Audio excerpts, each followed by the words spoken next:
Bo Nix just lit up the NFL. It is! Caught! Touchdown! But just 3 years ago, his own school hated him.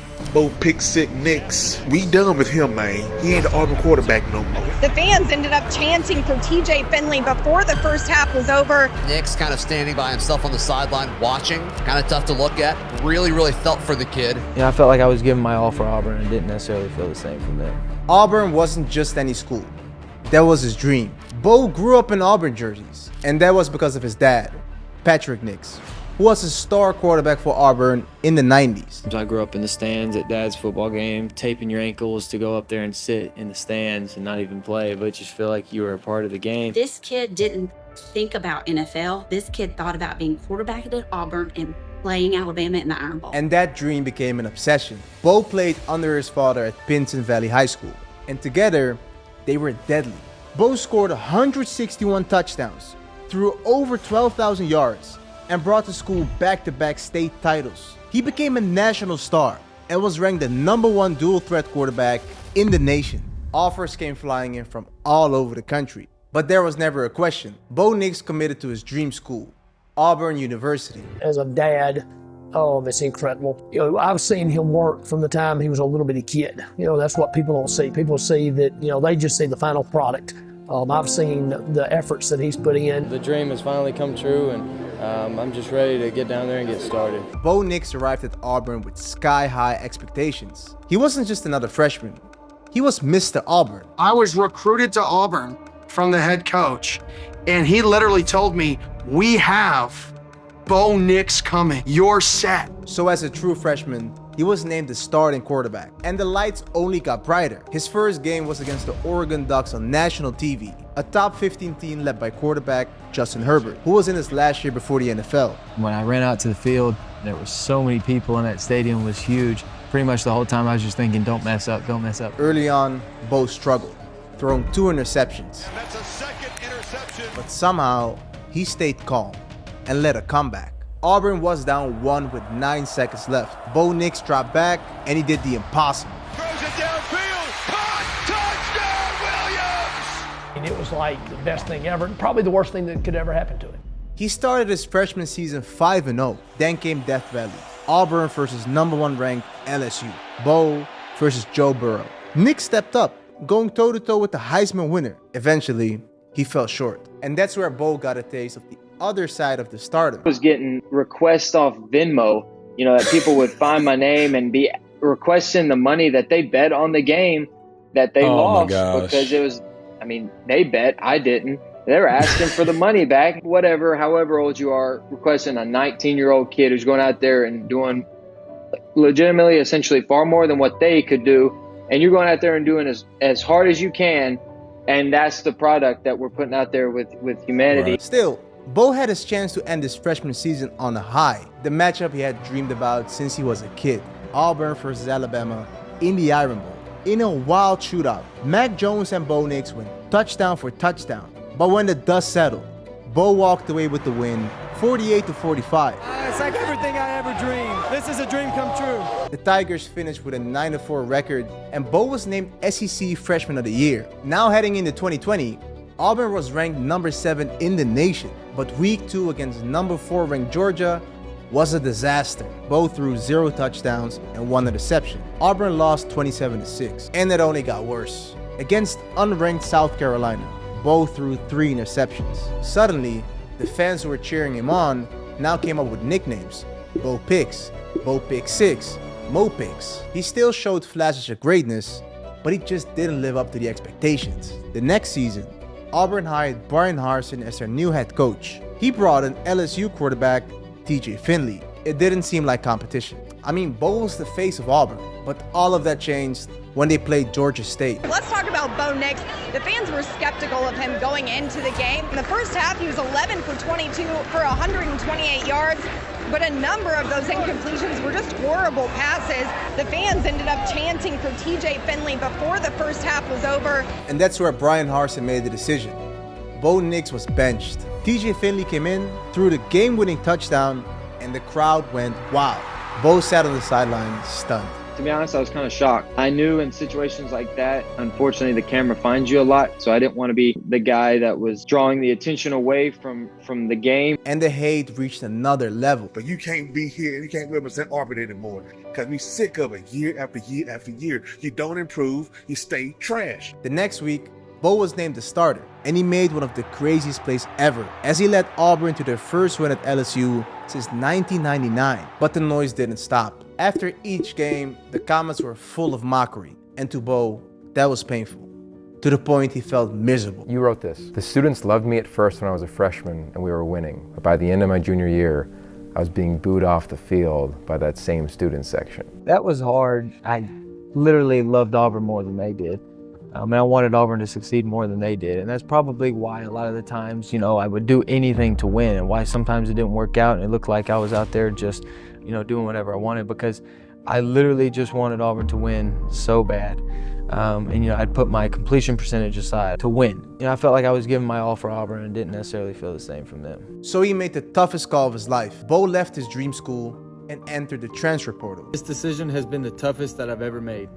I've made so many decisions for Auburn, and now it's time to do what's best for me. In a full circle moment, Bo joined the team where his college career began. He flew 2,000 miles west and joined the Oregon Ducks. A fresh start with a familiar face. He reunited with Kenny Dillingham, his OC his freshman year at Auburn. It felt like the perfect reset. But in their first game, reality hit hard. Oregon faced number 3 ranked Georgia, one of the nation's best teams. In a tough game, Bo threw 2 interceptions. The Ducks got humiliated, 49-3.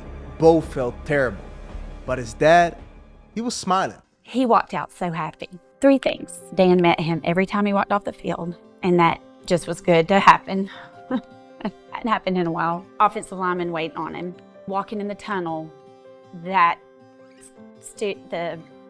Oregon body who we didn't know, and they were standing up, and the SEC teams would be spitting on you. Once again, the internet went wild, but this time, it didn't really get to Bo. The support hit different, and for the first time, the weight was off his shoulders. He realized he doesn't have to be Superman. He could just be Bo, and that's where he flipped the switch. 5 touchdowns against BYU, 3 against Washington State, 4 touchdowns versus Stanford, 3 more touchdowns against Arizona. Bo went crazy. He threw 20 touchdowns and just 1 interception. Suddenly, people are writing apologies for doubting him in the first place. You literally got like national writers writing like apology columns to you though, like saying they were wrong about you. Like it's tough. That's tough. I don't really want to comment a whole lot about it because that's how you get in trouble. Bo wasn't done, beating undefeated number 9 ranked UCLA with 5 total touchdowns.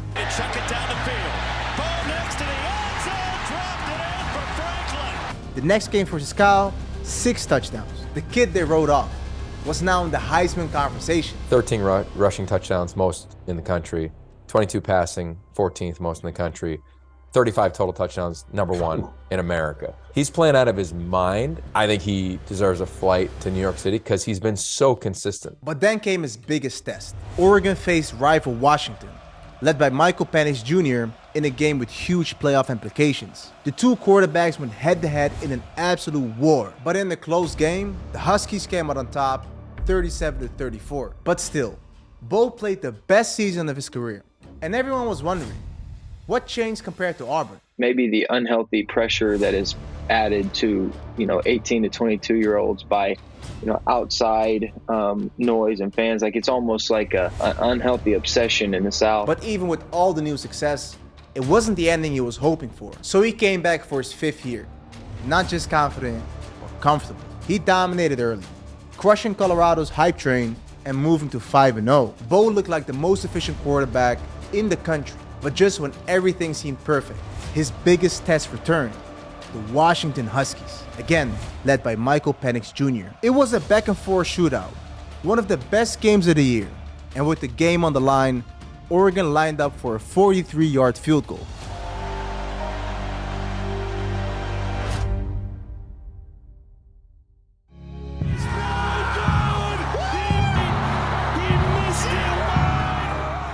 Sometimes in life, you're going to get knocked down. You may get fired from a job.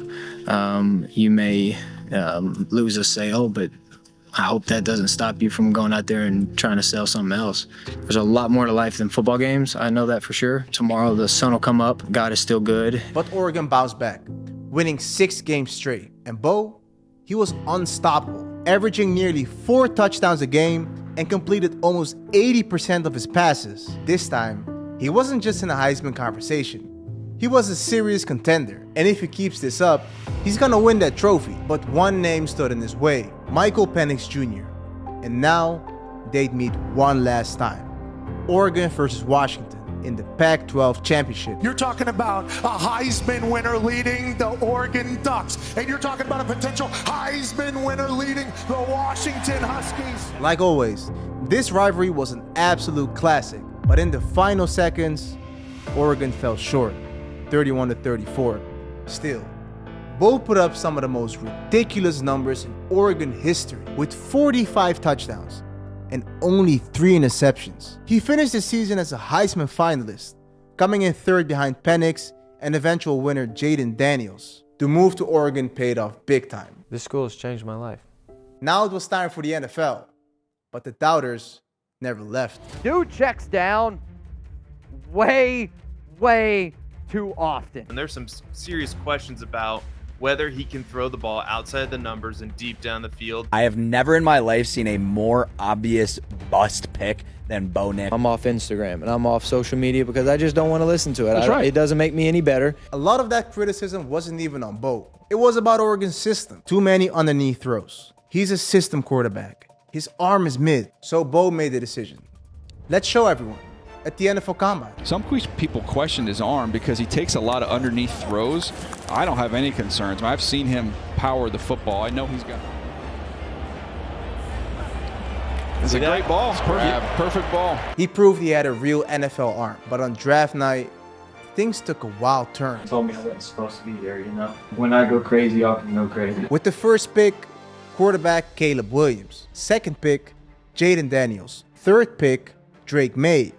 3 quarterbacks in a row and no Bo Nix. 8th pick, Bo's rival, Michael Penix Jr. And then with the 10th pick, J.J. McCarthy, quarterback out of Michigan. Bo had to watch 5 quarterbacks get selected before him. Hope was fading. Will a 6th quarterback be drafted in the first round? Then the phone started ringing.